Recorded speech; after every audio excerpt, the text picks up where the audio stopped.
So today I ask the Parliament to come together and close the loopholes that undercut paying conditions this year. The bill will allow the Fair Work Commission to set minimum standards for the road transport industry and to hear disputes about unfair contract terminations. We are closing the loopholes for gig workers and ensuring that the road transport industry is safer, more sustainable, more viable into the future. Let's get this done. Yeah. Transport is an industry in crisis. On average, 4 people die in truck crashes every week. A truck driver is killed every 8 days. I've been to a number of funerals, more than what I'd like to remember. One bloke was basically telling the company that he had to pull over, and the company ignored him.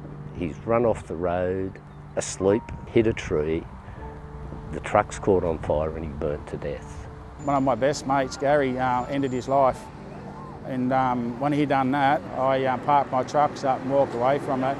I didn't want to be involved in it anymore. All I saw in transport was death and pain, suffering. It is a ridiculous system that is squeezing the transport industry that means that so many people are losing their lives. Clients at the top, they don't care what's happened on the road. They don't care if we're being held up. They just want their goods there on time. The result is transport operators and drivers are the ones paying the cost.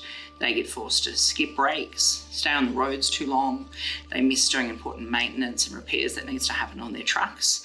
So all that means that safety is compromised completely and unsustainably just to retain a contract. I'm an uncle of a deceased gig worker, Brock Dogan, who was killed in an accident in 2020.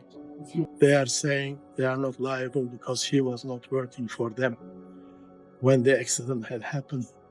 But police reports showing that very clearly. Time of his death was at the same moment when they were trying to send him a message. And when the gig economy first came to Australia, it brought a tsunami of exploitative competition with it.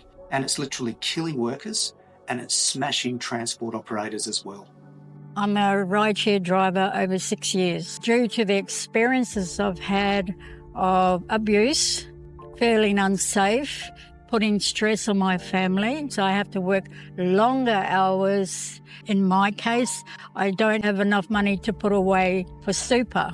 They are not treating their employees as human beings, but only as a number. Working in a gig economy is a really frustrating in general, if I have to say, because you have to do a really longer hours. You are just getting paid whatever the companies want.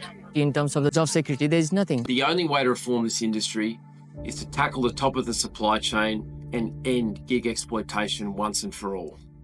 TWU members knew that a safer, fairer and more sustainable industry was something we had to fight for. We had to reverse the Amazon effect and lift standards for all transport workers together. We fought to legislate minimum standards that apply to all workers across all parts of the contract chain, starting right at the top. It doesn't matter if you're an employee, an owner-driver or a gig worker, everyone needs minimum standards, safety standards at work. But our jobs and our rates are only safe because we are unionised. It's long overdue for transport reform in this country. We want to be heard when there are genuine issues in the industry. It's important that we have one strong voice to be recognised. And we want an avenue that can pull major players such as Aldi into line when they're not doing the right thing. We need transport reform now. Well, this has been a fight that's been going now for over a generation. Back in the mid-2000s, we blocked the M4 with a strike of workers sitting right across the M4. Well, because we had to make the point that people were dying. We have blocked the Sydney Harbour Bridge. We held national convoys. We can't recover our cost mode. Fuel's going up. We held clients to account through protests. You cut life every year 300 die. We made a breakthrough with a tribunal that could set pay standards to improve safety in trucking. This is a piece of legislation which is beyond politics, actually about saving lives. We held vigils to remember those that we've lost. We lobbied politicians in Canberra. We blocked the streets. We held sit-ins. We marched, we rallied. Members just never stopped taking action.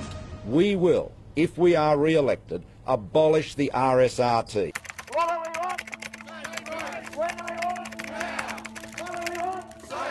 Since the abolition of the Road Safety Remuneration Tribunal in April 2016, there have been 301 police-reported truck-related deaths on our roads. With a change of government, the system was abolished, a victim of poor implementation and political gains.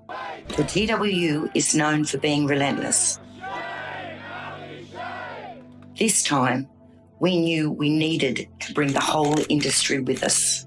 We're here today, standing side by side with the TWU, employers and workers, standing together, united in their belief that we can improve our industry. The whole industry wants change. Since 2016, when I fought against the Road Safety Remuneration Tribunal, the coalition government were in power. We had absolutely no help whatsoever, no consultation at all. We've united the whole industry. We even brought gig companies to the table. TWU members raised their voices. Rights for riders! We gave evidence at a Transport Senate inquiry. The industry has geared itself towards what the big companies want, which is cheap labour. We can put our hands on our hearts and say, the whole of industry is behind us. The whole of industry is united. Never, ever, ever before would we imagine this. We took strike action across major transport operators. FedEx workers, Star Trek employees, toll drivers around the country, walking off the job. For exactly the same reasons, to lift the industry. So TWU members turned out time and time again to fight for a safer industry. If the industry was properly paid and companies were getting proper money for their contracts, they would be able to put proper training in place. We got support from unions right across the world. Hundreds of truck drivers, transport workers, employers and industry groups have joined convoys across the nation, calling on the federal government to pass critical safety reform. What's really important is that we get federal legislation. This is a policy about fairness for owner-operators and fairness for... Transport workers right across the industry have joined together here, whether they're employee truckies, whether they're van drivers, whether they're owner drivers owning their own rig as small businesses, whether they're rideshare workers, whether they're food delivery workers, concrete drivers, construction, right across the industry. In past 10 years, there hasn't been this level of enthusiasm for the reform.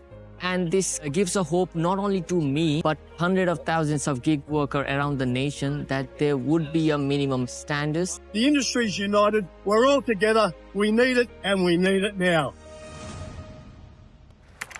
The Senate will now return to the routine of business.